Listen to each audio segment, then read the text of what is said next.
Hey guys, welcome back to TechMan. Today, let me show you how to plunder a Last Sea survival shooter. Plundering in Last Sea is efficient when you combine scouting, timing, and restraint.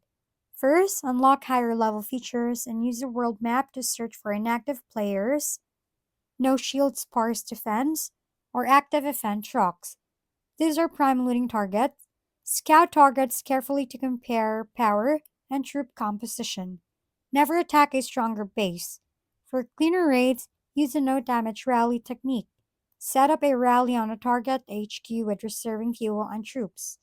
Then join precisely as their defense drops, but before HQ damage. Begin so you can capture loot without wrecking walls. Reduces retaliation risk. Hit trucks during vents for extra points. Bring the right troop mix for speed and capacity. And avoid repeat hits on the same alliance to keep your clan safe. If we've been helpful, kindly give us a thumbs up. And don't forget to hit the subscribe and bell button for more contents. For any questions and suggestions, comment down below.